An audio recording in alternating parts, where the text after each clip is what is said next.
Good afternoon and welcome to the Niagara Parish School Board Committee meeting of March 3rd, 2026. Board members, if you will indulge me to break protocol, I'd like us all, and members of the public, I'd like us all to stand and offer a moment of silence due to the things that are going on in the Middle East, followed by a short prayer. Could you do that for me?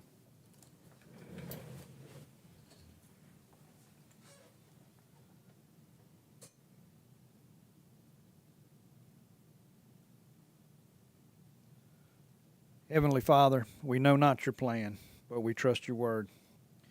Look over our men and women in the United States military and keep them out of harm's way, as well as any of our citizens that are traveling that may be in a difficult situation. Pour forth your knowledge and wisdom into our elected officials, both federal, state, and local, that they may make the best decisions for our people. And in view of the light of the things that are happening domestically, please look over all of our citizens. In your holy name, we pray. Amen. Amen. Thank you. Ms. Rebels, can we have a roll call, please, for attendance? Mr. Danzy? Here. Mr. Matuire? Here. Mr. Benefield? Here. Mr. Harris? Present. Mrs. McGaskey? Ms. Palmer? Ms. Phelps? Here. Mrs. Harvey? Here. Mr. Fradu? Mr. Nicholson? Here. And Ms. Page? Here. We have a quorum. Thank you. Board members and people in the public that are viewing this in person, please silence your cell phones as not to interrupt the meeting. Also, if you would like to speak to an agenda item, please complete a speaker form in the back of the room and pass it up so we can recognize you when that agenda item comes forth. Superintendent Eloy, will you take us out? Yes, sir. Thank you. We have a few additional items on the superintendent report. I'm going to throw it over to Ms. Martin here in a minute, who's going to take you through a discussion item for some pretty significant change to high school master scheduling that she's going to take us through. Also, next week, I don't know if y'all are aware, but this boardroom was dedicated probably 20 years ago to Miss Nancy West Harrington. In the process of moving over here, obviously we changed the boardroom, but the little plaque that used to recognize her got damaged, and so we got a new plaque. And so we said, you know, we never did anything for the building, so we thought it was apropos to rededicate the boardroom to her. And I believe we'll have a few of her, maybe all of her sons, but a few of her sons here to take us through that next week, and then we'll post it. Miss Kanika did a really good job of getting a new plaque, and it's going to be a special night. But before we get to that, I do want to say some board members asked about first and third grade literacy retention policy. If you recall, the state put in third grade retention based on literacy, I think 2 years ago now. And then last year, in response to that, we put in a first grade policy to help with the bottlenecking at the third grade. We won't see the fruits of our labor with the first grade policy for another 2 years, because the first graders this year, when they're third grade, hopefully we'll see much less of them. But I did want to update you where we were this same time last year and where we are this year. Basically, in first and third grade, we are 8% better than we were at this same time, which represents about 12 kids to the good. What we will do from now until the end of the school year is we will continue to intervene and remediate those students. They do still have one more testing period, what we call their EOY, end of year. So they have a chance there. And then if they don't do well there, then they would have a chance in summer school. And then they would have that chance during summer school or at the culmination of summer school to test again to bypass having to be retained. And then there's also a list of good cause exemptions to prevent them from being retained if there's special education, if they've been retained before, some things of that nature.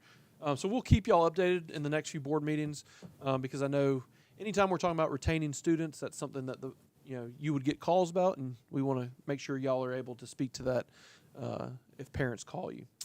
Want to give a shout out to our men's Gator basketball team and our Chiefs basketball team.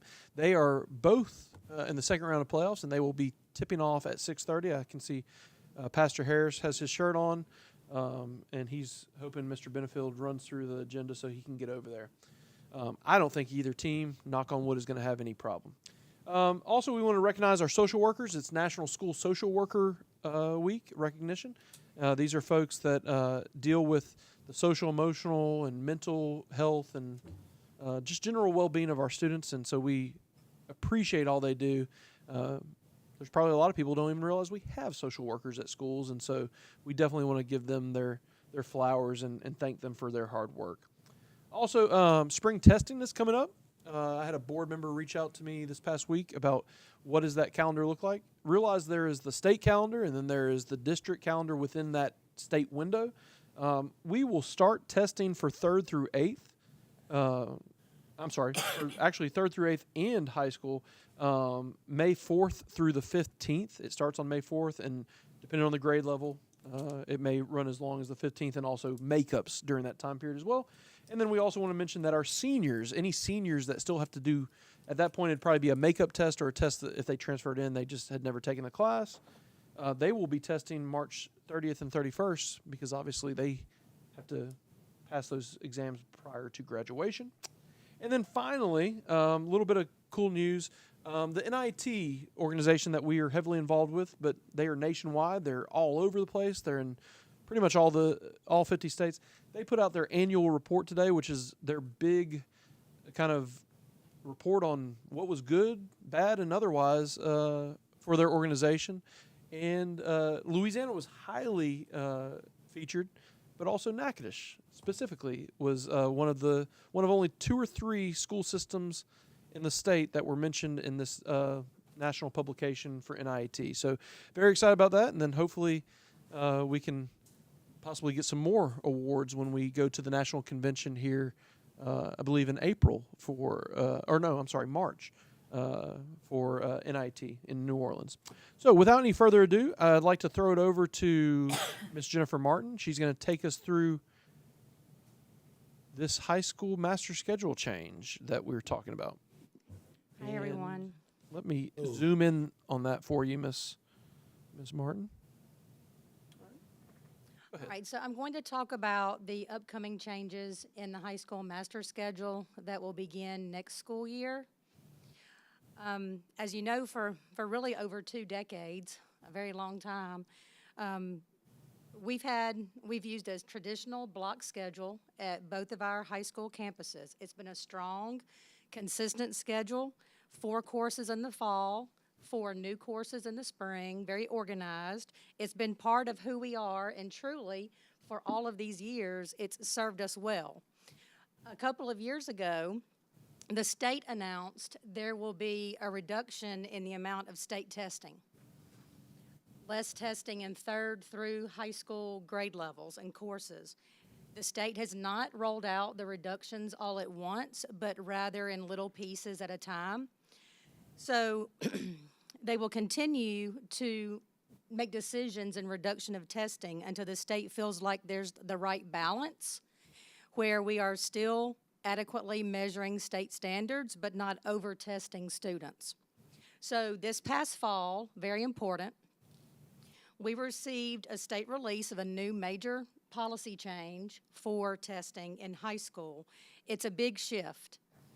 The changes in high school testing are directly connected to graduation requirements, starting with next year's freshmen and the students that follow in cohorts thereafter. So when learning of the new policy, we knew that we needed to take a serious look at our master schedule for high school. And, you know, when policy change happens, we have to think it through, respond, adapt, and make decisions to where we're going to position our students to win. That is our ultimate goal, is they are successful with graduating. So right now, we're not looking at our schedule with the question of do we like it, because we know we've had this schedule format for a long time. It's really truly about one thing, and I think it's the right question, and that question has been, how do we adjust our high school master schedule so that students are in the best position to graduate strong? So that's been how we have approached the new state policy and looking at our schedule. So here on drivers of change, The front seat driver of change in our master schedule is the new state policy, which says, starting with next year's freshmen, students will take comprehensive state assessments in ELA and math at the end of their second year of high school. So there's going to be a comprehensive ELA assessment that covers standards in English 1 and 2. Then there will be a math comprehensive assessment that covers all the standards for Algebra 1 and geometry. So this is very different than what students have had for LEAP course and ELA and math assessments for graduation. So A and B are the state policy decreases in amount of testing. It is Part C that causes us to have a change agent in our master schedule. The comprehensive assessments will only be given at the end of spring semester. Therefore, no mid-year assessments will be given starting next year. So this is a shift in state policy that impacts the students. And, you know, it's our job as leaders now to responsibly evaluate our current district structure, and not really to disrupt for the sake of change, but really just to align our systems with the reality of what high school's testing will look like now. In addition to that, we have a district initiative that we've been looking at, just being able to maximize the instructional minutes during the year to support school and student goals. With our data right now, high school data was stagnant for a long time, but in the last 5 years, we've seen tremendous growth. Right now, we've seen a plateau in LEAP course achievement data, and we can address those needs that we see in modifying the current way the master schedule is set up. So instructional time is lost during December because of the mid-year LEAP test. And so with the modifying of the schedule, we will gain back that instructional time. And then in January, we lose a little bit of time because students are starting a whole new set of courses.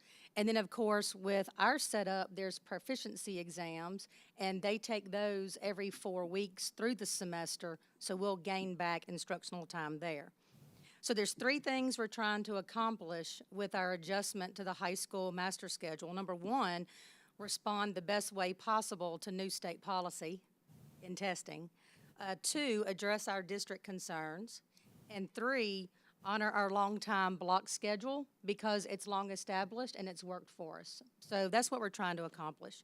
All right, so on our current versus new, this is a visual that shows where we are right now on the left and what it will look like in a new structure. The left shows that we have 4 classes in the fall that we attend, that students attend every single day for 90 minutes. Then they have a different 4 classes that they attend in spring, 90 minutes a day, each day a week. LEAP courses are, those assessments are given in December and then again in May. That's the current framework. So what you see happening right now is we're compressing an entire year of learning into one semester, either August through December or January through May. You know, when we look at plateau data and things, one thing that we have to acknowledge is compressing an entire year of learning into one semester can cause cognitive overload for some students because they're having to learn so much at one time. But with our state policy change of no mid-year ELA and math high school testing, this framework really no longer serves students in the best way. And that's what we've had to acknowledge. If we kept the master schedule the same, it would mean that if I am in English 1 or English 2 in the fall, I would have from December to May before I'm assessed in that course. So the kids would have a very large gap of wait time if we kept the master schedule the same. The new framework on the right shows how we're modifying it to better serve students.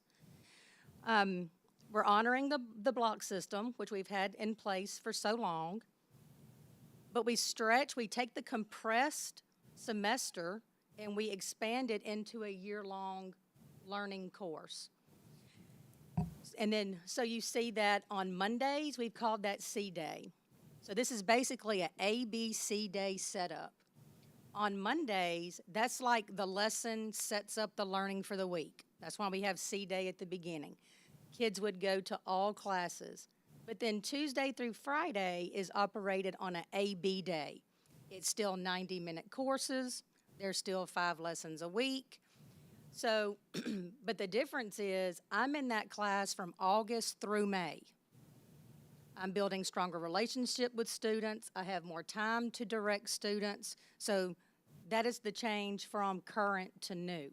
You'll see that our win period is still in there in both frameworks as well. I can skip this slide because it's basically the same as the visual. What is not changing? Graduation requirements, but really there should be a little clause after that that says, in the way that graduation requirements are not changing is kids still have to pass an ELA and math comprehensive exam to graduate, okay? It's just which test will they take. Starting with next year's freshmen, it will be a comprehensive exam instead of an English 1 exam and an English 2 exam like that. And also the evaluation system and the expectations for instructional quality will not change. Academic benefits to the way we're modifying the block schedule. There are several academic benefits to students. Increase instructional minutes during the year due to no mid-year testing. So there will be no instructional time lost in December. It will be a full month of learning. Increase time to master course standards because it's now a year-long course. Reduce interruptions of learning by not having to have a whole new set of courses in January.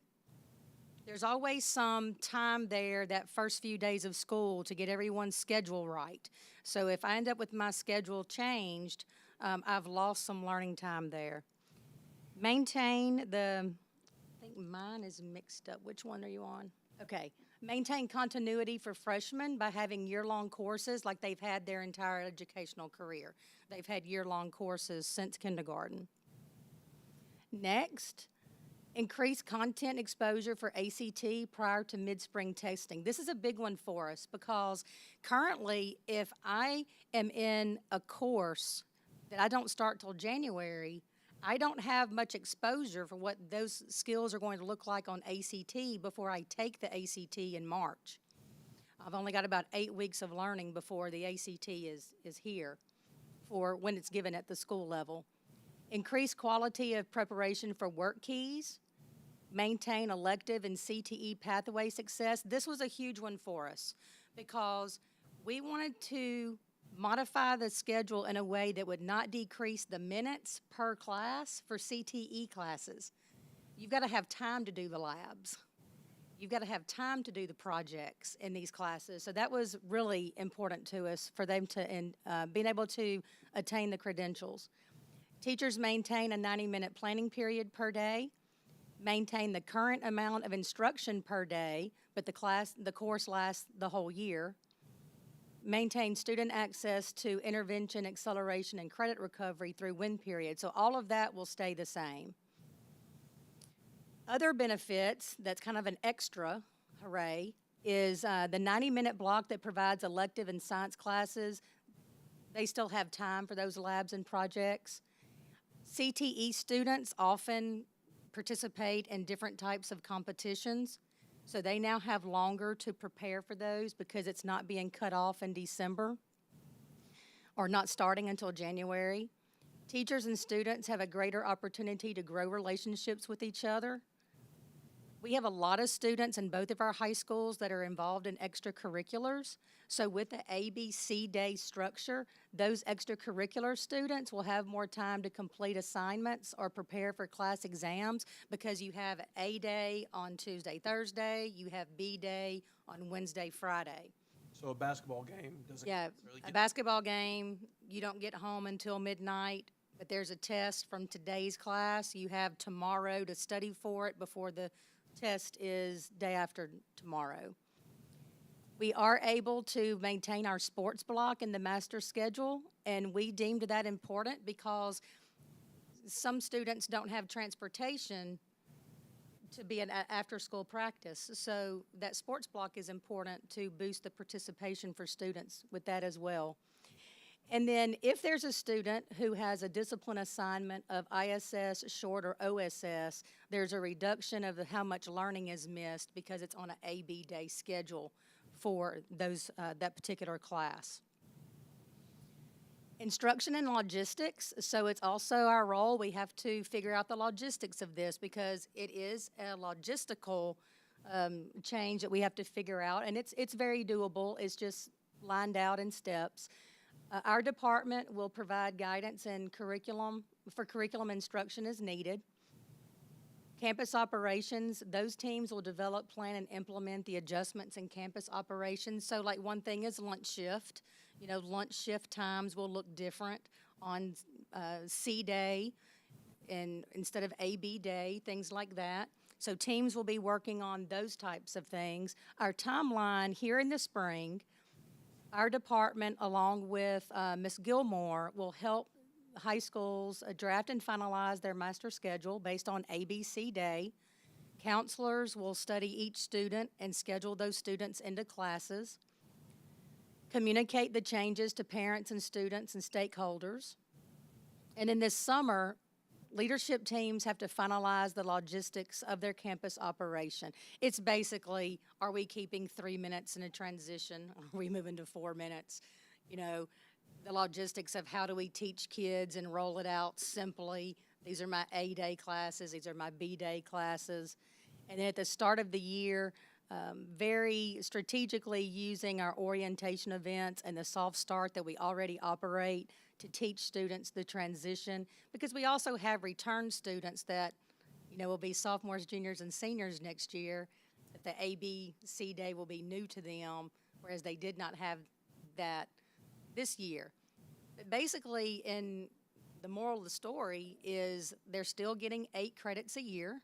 They're still on a block system. The cognitive load per day is the same. The workload on the teacher per day is the same. I know that you see 8 classes there in a year, but I'm only attending 4 per day. So as a teacher, I'm not writing double lesson plans because my courses repeat tomorrow. So what I teach on A day, I'm going to teach again on B day to different sets of kids. So there might be a teacher here and there that has, you know, a different class, 1 block tomorrow, but that's not likely. That's where the logistics and the planning comes in with the leadership teams.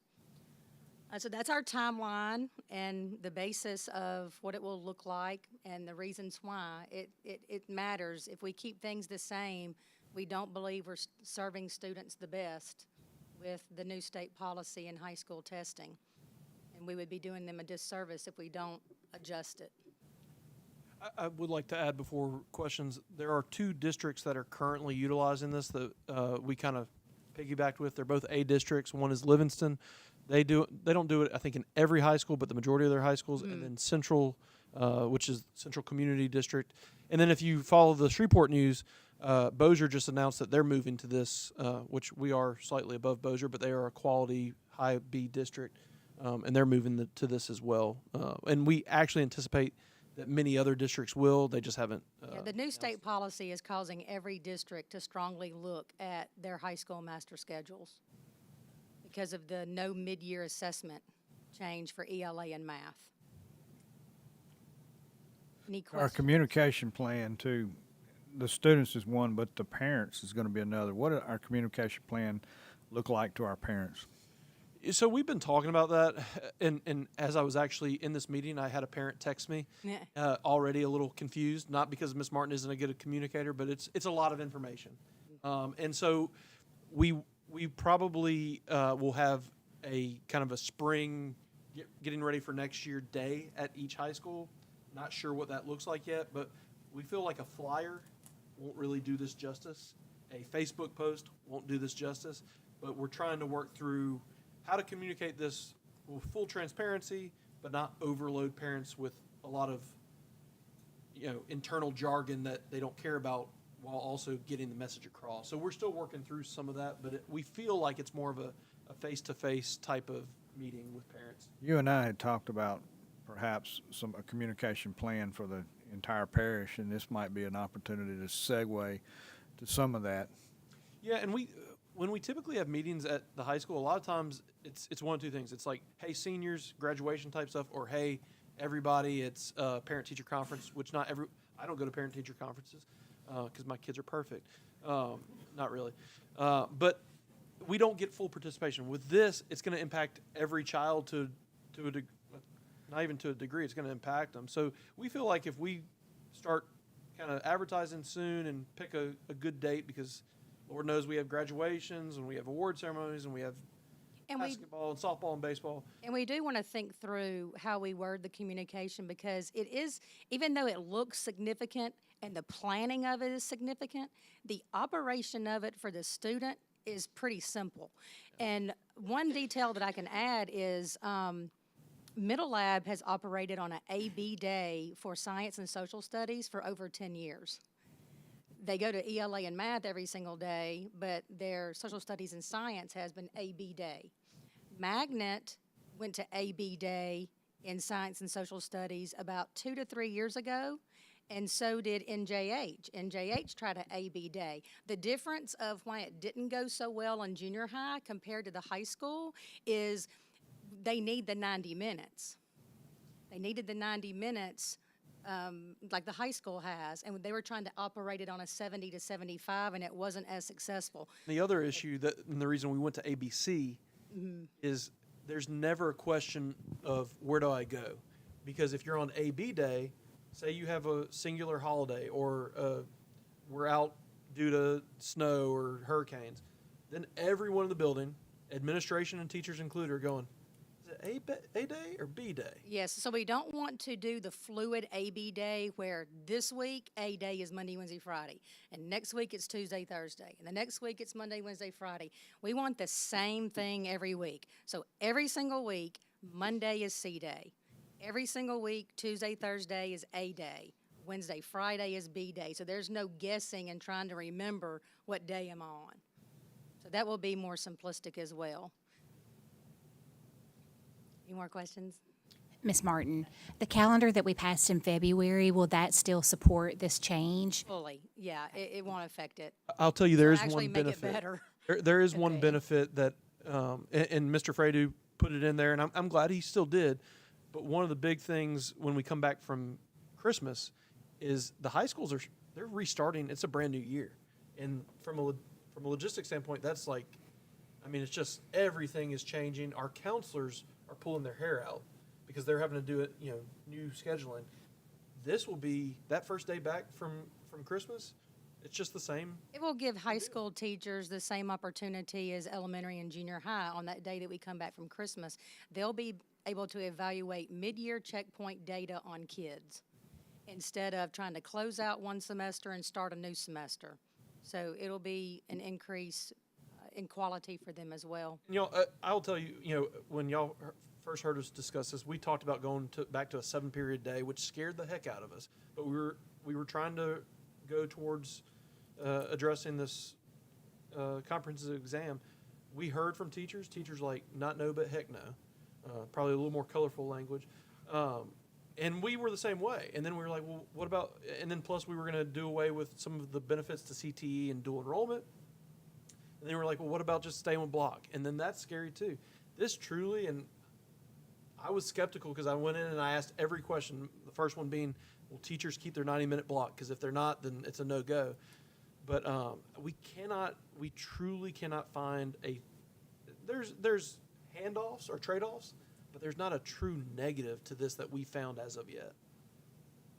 We're able to keep a lot of the things the same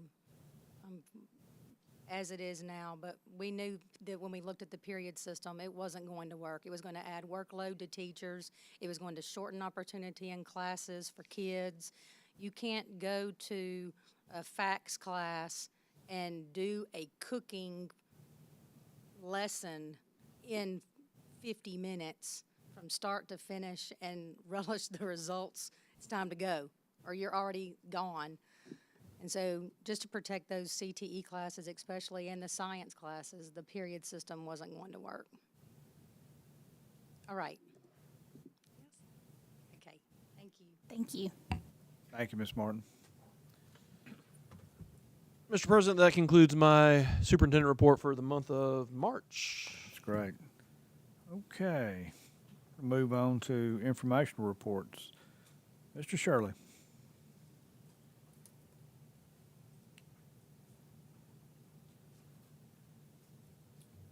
Good evening. How are y'all? Good. Y'all can see the numbers that we've posted.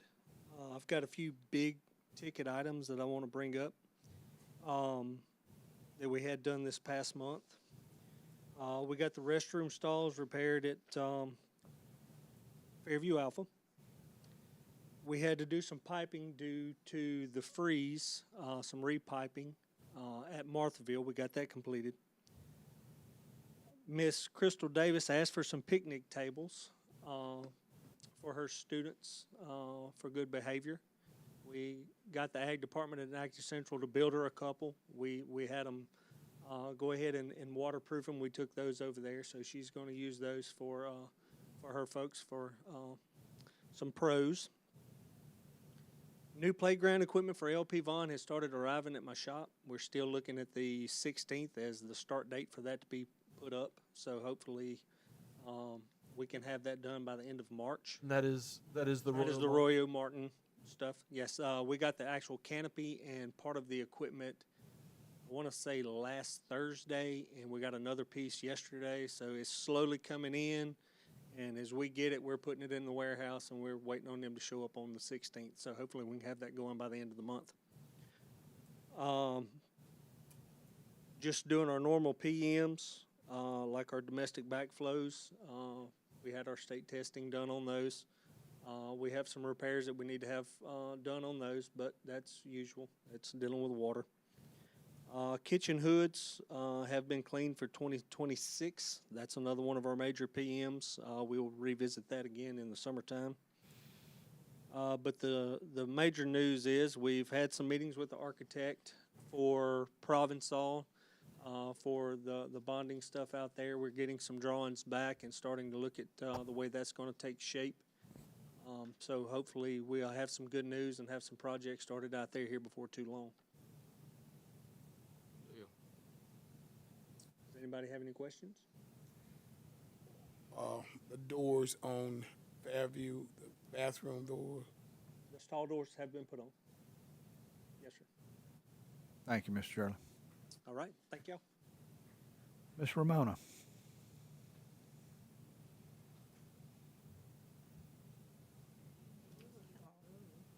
I'm going to try not to cough. I took some sinus medicine. The spring is in the air and it's getting to me. So, but our personnel report is posted. As you see, we didn't. Ms. Ramona, can you speak into that We mic? didn't have There many you go. changes. The personnel report. So if you have any questions, please let me know. But just to give an update on HR, our new Human Resources Secretary, Carly Scott, has started, and we're so happy to have her. Carly has a degree in a bachelor's degree in finance and a master's degree in business administration from Louisiana Tech. Her mother is a retired teacher in this district. Carly worked for the DA's office, and she just brings a wealth of knowledge and just the initiative that she's already taken. I mean, she is proving to be an asset to our department in just the week that she has been with us. And her grandfather was the only president of the Louisiana School Board Association from Natchitoches Parish. Yes, and she told me his picture's on the wall, but we haven't, I'm not sure where, but her grandfather is on the wall somewhere here. So she is deeply rooted in the district. And, you know, Ms. Nolly and I, we're still young, but, you know, we're not going to be here forever. So as I look at Carly and I think about succession planning for our department, she certainly has a future if she so chooses to stay, which is definitely my hope. I spoke to you all about the transfer portal and our work with technology on getting it up and running, and so it is up and running, and so our next step would be getting the information out to our employees so they know that it's there and they can work through the process if they want to request a transfer. let's see, we're in recruiting season, so I will be going to some recruiting events, one starting Thursday and then some more as we finish out this school year. And the last thing that I would like to say is, I've spoken before about getting HR to the point of operating with more efficiency and effectiveness, but, I also want to stress that just the, changing culture to make employees more comfortable with, coming forward if they have concerns, if they need support. I want them to know that, I'm available and I'm always open to productive conversations. I want them to know that they, if they come forward, that they will be heard and I will work to address their issues. And I also want them to know that they are cared about more. It's not just human capital and, these are actual people and we need them. Our students need them. So I just wanted to put that out there because that is, something that I'm working very hard to communicate to our employees. Okay. You all have any questions about personnel? Any? Shortest you can think report of? we've had in a while. Ma'am? This is the shortest personnel report we've had in a while. Yes. Thank Yeah, well, we're closing out the year, so we just have, some of our student workers coming in, but, we're just a few months away from the school year being over, so, and that's good if it's short. That means that, Yes. that retention is there, and that's what we want to be at. All right, well, thank you all. Thank you, Ms. Romano. Mr. Baptiste. And Mr. President, I apologize. Due to some technical difficulties, I wasn't able to put Mr. Baptiste's stuff on the board, but he is here nonetheless. Thank you. Good evening. Good evening. Okay. For our February report, our operations remained stable overall during February. We did experience a service disruption on Route 93.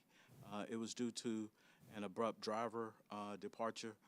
That situation has been stabilized, and we have a replacement driver currently in place. Our continued operational focus still remains to be safety. During this particular month, we just did a class on distracted driving awareness during our monthly safety meeting. And it's for our drivers to be proactive and reduce risk, maintain safe driving practices. During this period, we did have one accident, but that accident was determined to not be our fault. As far as staffing is concerned, during this period, we hired 2 additional drivers. We currently have 2 drivers in training, and we experienced 2 driver separations during this month. Recruiting remains to be what we're doing in order to continue adding to our fleet. In addition, we've added some office support, additional office support, so that we can address any of our internal and external customer needs. As far as our continuous improvement, we're focused on continually improving our department. One of the things, or a couple things that we're doing this month, as we stated earlier, we're reinforcing our distracted driving prevention. We're also implementing a new and improved parent tracking log, and so this will help us be a little bit more proactive to our parents' needs. These improvements will allow us to ensure that these parents' concerns are documented, they're tracked, they're followed up, and more effectively while maintaining accountability across our operation. Do you guys have any questions? You mentioned a new additional office support. What position? We're adding part-time dispatchers, and we're adding a permanent HR and personnel person.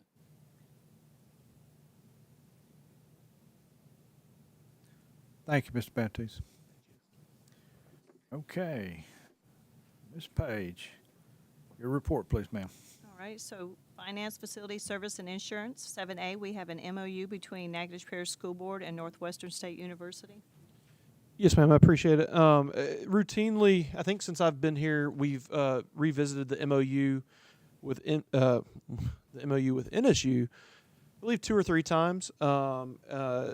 Last time before this year was when Dr. McAllister was still with NSU. So it's been a few years. Pretty much 95% of this is staying the same. There were 2 areas that NSU wanted to talk through. Specifically, I think Middle Lab was created, I believe, if I have the history correct, and some of you may have been there, in the mid to late 80s when that occurred. For whatever reason, I don't know the players at the time, but it was determined that NSU would pay for the principal of Middle Lab. There's, we receive the MFP dollars that filter from those students through the school. And so there's no real need, there's no real justification to say that NSU should continue paying for that principal. So, through negotiations, and I say negotiations, it really wasn't one because we saw and realized the need to remedy that as well. It just, again, it didn't make any sense. It probably did in '85 or whatever, but that's been 41 years ago because I was born in '84. But anyways, there was that one, and then also the principals have not been necessarily fully satisfied with the custodial service on those campuses. It's a third-party entity that the university uses, and it's not disparaging them at all, but the principals don't have a whole lot of control over that relationship. They may say, I need something done, and those individuals who work on that campus are really reporting to other individuals within their company structure. So the other discussion was for us to take on the custodial services there. We believe that we will, at the very least, get the same service, but we actually anticipate that we'll probably get better service. And this, continues to keep our partnership healthy with NSU. And so these were issues that we knew were coming. We had been talking about them for about 8 or 9 months, and we were able to work through together. We feel good about where we're at, and just continuing the historic partnership that we have with the university and moving forward. This will come for a vote next Tuesday night, correct? Yes, sir. Okay. Quick question. Does this change tuition for the kids at all? So tuition is something that we are not in control of. I do believe there may be early discussions because I don't think there's been a tuition increase since 2019, but I would not want to get ahead of NSU and say that they've made any decision in regards to that.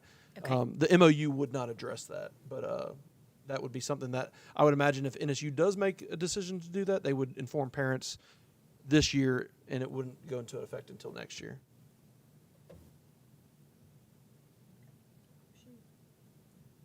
7B, discuss and consider Marco ITEP non-compliance contract. Yes, ma'am. So y'all have dealt with a few of these. If you remember, we had several ITEPs during the COVID years, as I call them. And I think Mr. Martin has come several times.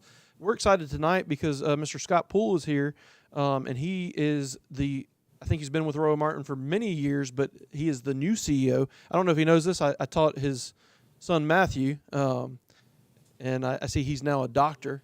Yeah. He was one of the fun ones. But he's here both to introduce himself and to walk us through the discussion on this ITEP non-compliance. Thank you, sir. Good to see you. Yes, sir. Good to see you. Tell Matt I said hello. I sure will. I'm sorry. Thank you. Thanks, sir. Thank you.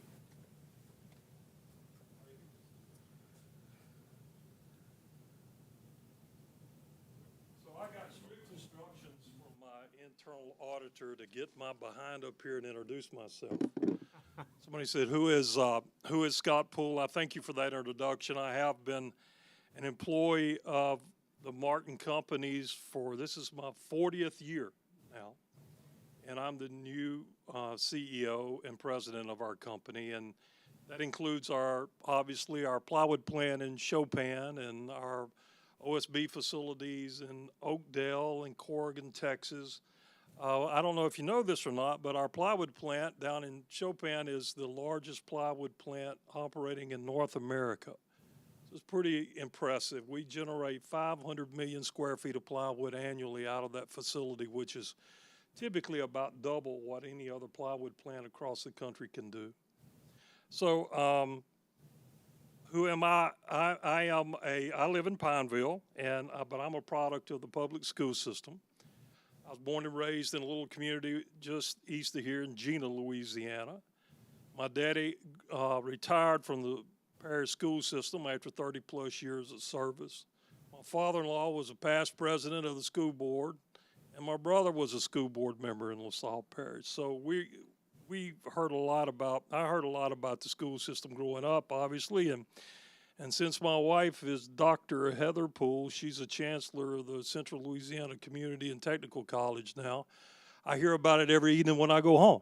So I asked my brother many times, how did it feel like being a school board member? He said it was a thankless but rewarding job. So thank you so much for what you do for our community and our children and our families. And I know that it's such a critical role in a parish like Natchitoches that's up and coming, and certainly for a company like ours, it depends on the product of the work of these school teachers that often go unthanked.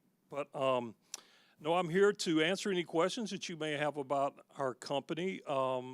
We've been a neighbor and a member of the Natchitoches community for many, many, many decades. We, having owned somewhere around 65,000 acres in the parish, we've been here since the 40s and 50s. We had a joint venture with the Willamette Company just here on the north side of town. Some of you may remember that back in the 70s.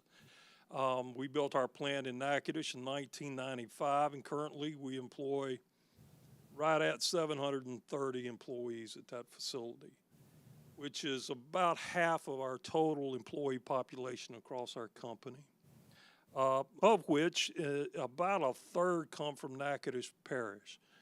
And we've got, I think, 240 some odd from in our operations group, and then about 30 Natchitoches residents are in our staff and management team. Today, we've just finished. In fact, today was the first day from our annual outage we just completed, which was a week long. We had our plant down, and obviously nobody went home. They all stayed and worked. And we spent right at $40 million on this outage this year. That's not untypical for us. I mean, that's about what you'll see us do each year at the plant. It takes a lot of refocus on capital and reinvestment on capital and engineering time to keep a facility that size running. But we had a very successful outage, and happy to say a very safe outage. We had 0 incidents. No one got hurt. Everybody went home as they came. So we're very proud of that. If you add up our total tax bill for the parish, some of you may know this, some of you may not, but we pay just over $2.6 million annually into Natchitoches Parish, and that includes what we pay on our property tax and then what we pay for our plant tax each year on the facilities down in Chopin. Let's see, what else? We just were awarded a very prestigious award called the Excellence in Industrial Production from Go Natchitoches. So we're very proud of that, and that was just this past week, I believe. And so I guess that, that exemplifies what we feel about Natchitoches, how we feel about our commitment to Natchitoches Parish, and hopefully how the parish feels about us. And I know recently we've had a little bit of confusion around an ITEP program, and that's really the reason why I guess we're here, is to talk about that correction and what that entailed. So if you got any other questions about the company, I'll be glad to answer. Otherwise, I'm going to get Miss Emily Bruno to come up here and explain to you how that salary and wage discrepancy was developed, and maybe in simple terms explain how it really went down. So any other questions for me about the company? Yes, sir. Certainly appreciate you, because I got a lot of people down there that work, that comes from my place. Brent Dancy wouldn't happen to be any kin to you, would he? Yes, yes, sir, he is. Yes, we love Brent. He does a great job, and his boy. And that's a great family, and you can tell they were raised with an excellent work ethic. Exactly. I can echo that. Mr. Poole, Mr. Martin, he didn't necessarily make a promise, but he did say if he had the opportunity to build another plant in Natchitoches Parish that he certainly would try. So are you in the same boat, Well, I can we would assure you. welcome it today. I can assure you. I can give you a little quick synopsis of what he's thinking and what I'm thinking. And we, over the years, have been blessed with, and you've been blessed with in this community, a very strong paper market, not only in Louisiana, but across the South.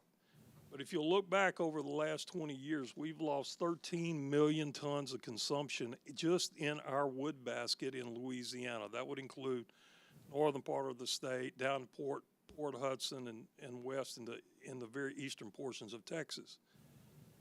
And if you'll look at a graph of the paper production across our country and compare that to a graph of the paper ramp up in production in China, it's just the inverse. So every ton of paper that we've lost in our markets, and from a production standpoint, has gone to China. China's making what we used to make. Well, along with that 13 million tons of fiber that's no longer being consumed were multitudes of families and jobs, 400, 500, 600 at a time as they close these plants. So that puts us all at risk, all the small lot landowners as well as us having 65,000 acres right here in the region. We're struggling to find homes for some of the residuals coming out of these plants. And it's not just us, it's Weyerhaeuser, it's IP, for example, and others are struggling to find a place to send these chips that we're producing at the plant. And a lot of these timber mills that you hear about that are coming up are really just big chip mills that happen to make a few timbers on the backside. So they've got to do something with it. As Mr. Martin Sr. used to tell me, you can't eat it for breakfast, so you got to find a home for it, son. And that's getting harder and harder to do. So what we're doing currently is exploring with several of our universities. In fact, I was on the phone with 2 professors this morning planning for a USDA grant for exploration development into biochar and some of the other ancillary products in the biofuels market. We're looking for a way to utilize that product. And there's no better place to put a new mill to do that than here in Natchitoches Parish, because you're the center of the wood basket, you've got good infrastructure, logistics complement a facility like that, and you got a port right here in Natchitoches that's being seldom used on the water, and that could be a critical component of a new facility. So we're looking at it very feverishly and diligently and purposely to develop an opportunity and a home for those residuals, because if we don't, it threatens the survival of the mother plants today. So, yes, I'll echo Mr. Martin and tell you that we are very, very bullish on Natchitoches Parish, and we definitely are in the game for a new facility. We appreciate that, sir. A long answer for a short question, huh? Good answer. What else? Well, with IP's closure, and it's just not Campton. When they closed Orange, and they're looking at some more, quite a few on the East Coast, and that is a big hit to any community. That's a huge tax base, and not just a huge tax base, but an anchor for so many families. That just, if you look at Pineville Craft, same thing happened to us right in the center of our town down there. It went away, and 400 jobs went away with it. Both of my brothers retired from International Paper Company, and one of them worked at that facility. So I can tell you that it was a huge, huge blow to a lot of folk, not just the tax base. Anything else about our company I can answer? Emily, you want to come up and talk a little bit about our ITEL program? Ms. Bruno, I believe I have your slides up on the. Thank Tell me if you need me to move them or anything. So. No, I just had 2 slides, and I know they're kind of small. Did everybody have a handout also? They can access it. Actually, this one wasn't on the. We weren't able to put it on the agenda because it came. The time it came in, but we can look up theirs. I could send them again. Right. Thank y'all for giving us the opportunity to come again and go over the non-compliance letter that some of you have seen, showing that we actually created 27 jobs as opposed to the 14 that were required, but we missed the payroll a little bit. And so I wanted to kind of put it in perspective. I know that the last time I was up here with Jeremy Burford, and he tried to explain this, but I tried to get some visuals this time. But as you can see on the screen, that we are now in compliance with the contract that I came about last time, as well as the one on the top there, our timber mill investment. We're also compliant through year 2024. So it was just the final year, I guess, of the COVID fall off. But I think Scott spoke a little bit to the facts that I have at the bottom. The fact remains that regardless of how we have to report the jobs for these ITEP contracts, we still do hire a full employment of almost 750 people. I mean, that's our ideal employment to keep the mill running smoothly. And we do pay an average wage of around $25 an hour, and nobody starts for less than 19. So when you see the letter and you see that, oh, we didn't make the payroll, you're like, well, what happened? And you can go to the next slide now. For this reporting, we have to maintain, I believe, maybe 670 baseline jobs. That's the number of jobs that were in place when this contract went into effect. We have to maintain those without much time going between a termination and a backfill. And so I spend a lot of time going through and backfilling all of the positions on the baseline, which don't count payroll. So what's left at the end, after I've backfilled all of the original jobs, is an example of what you see on the screen here. You can see that most of these people started toward the end of the year.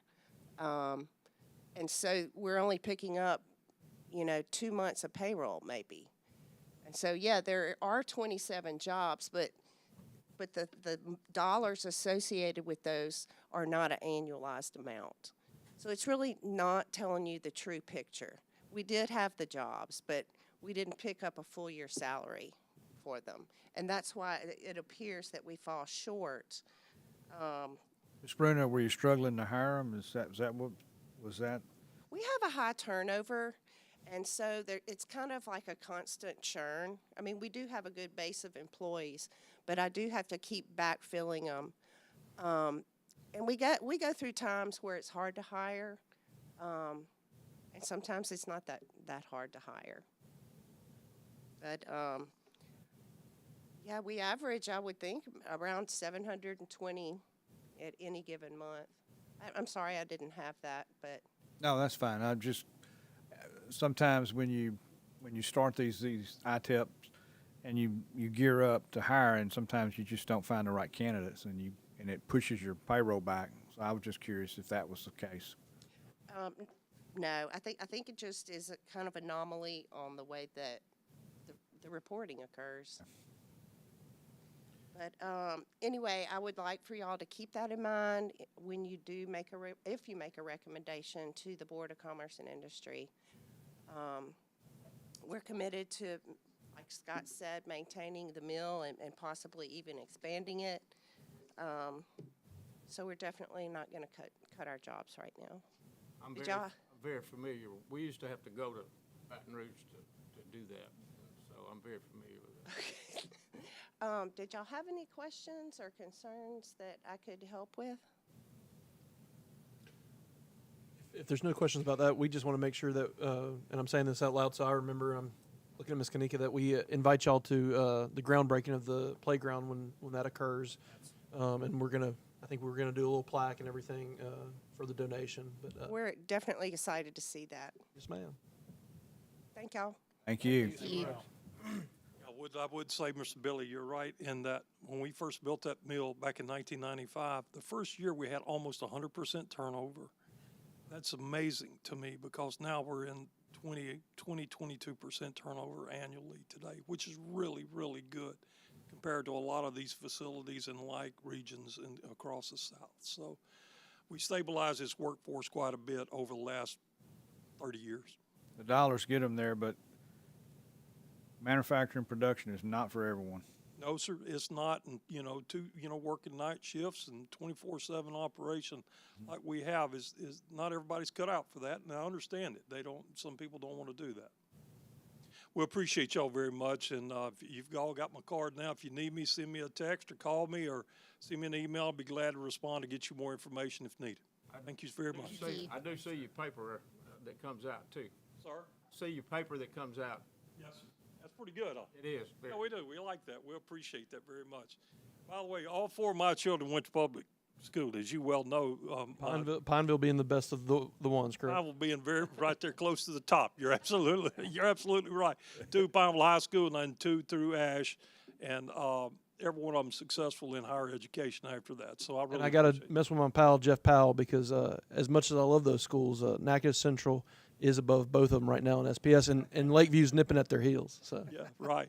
Well, Matt, when he got out of Pineville High, he went to Tech in pre-med and went to med school at LSU. So he made it okay after all. I appreciate the time you spent on him too. Yes, sir. And that concludes our finance report. Thank you, Ms. Page. Item 8, personnel. Item A, discuss and consider job description for Director of Teaching and Learning. Yes, sir. And I actually labeled these incorrectly. It should be director/supervisor because we use those not interchangeably, but if y'all recollect, anytime we have a director position, sometimes we make the position a supervisor position, sometimes we make a director. So they are, again, interchangeable is not the right word, but we do have those on the job descriptions. If you don't mind, Mr. President, I'd like to take these in globo when I talk about them. Go ahead. So what I wanted to say, and y'all know I'm serious when I write things down, so I don't forget things. I'm highly sensitive to people thinking that these are new positions, and I think I've communicated well board with y'all to preempt this conversation that these are not new positions, and so I'll go from there.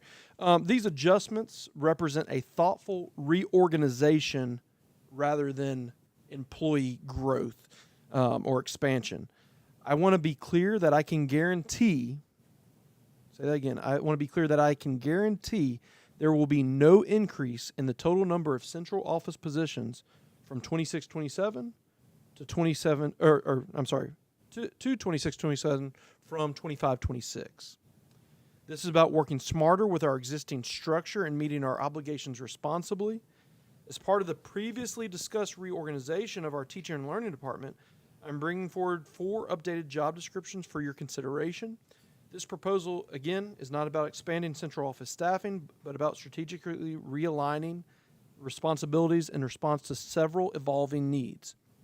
3 of these positions reflect adjustments following recent departures within the teaching and learning team, allowing us to redistribute and clarify critical functions. They also respond to the significant changes the state has made with school accountability. You'll see the one on the career and college and career initiative.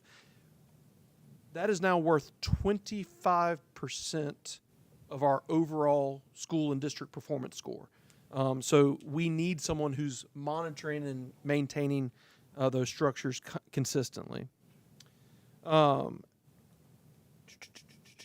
The 4th position addresses our need for stronger coordination and oversight in a few areas. 1, in working with our bus vendor to ensure reliability, responsiveness, and service quality for our families, while also at the same time we want to strengthen and align our communication across our district departments, the monitoring and initiating of operational efficiency, and overseeing and monitoring our numerous strategic plans that are in different departments. And so these positions, there's some new titling, there's some new things, but the main thing I want you to know is it's kind of similar to what Ms. Martin said. It's in response to some of the accountability changes. Mm-hmm. It's also in response to some people departing and us having a need to redistribute job duties.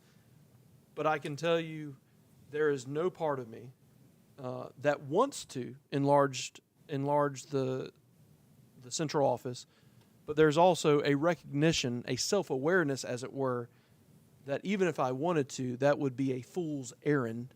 And in this time of austerity, where we're trying to decrease our footprint, we want to support expansion at the school sites and restriction in the central office.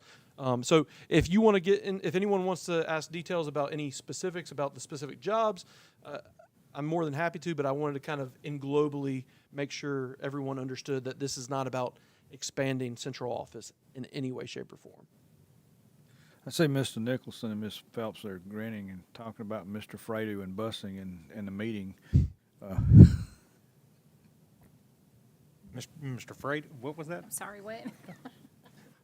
Mr. Fredo, we talked about being a bus liaison. Yeah, bus liaison. I was grinning in response to that. Was a lengthy discussion to say that this is absolutely not adding new positions. This is a restructure of the current titles that we have in the central office. And I did get several calls today of even some personnel at school sites and everything saying, "Are y'all adding positions?" And I went through and we talked piece by piece, and I want to go over the top and saying, you will not see one added position from 25-26 to 26-27 school year in the central office. It's just not going to happen. If you look at what Dr. Eloy has done over the last 3 years with these job titles and combining jobs and moving people in the correct roles that get us further down the road in accomplishment, this is part of just a normal part of business for us. Okay, board members, any other questions for Dr. Eloy on these jobs? Okay, the executive report. We will go into executive session next Tuesday night to discuss the underwriter and legal action with Hurricane Laura damage, and so plan on that. Board members, any questions before we adjourn? We adjourn. Thank you.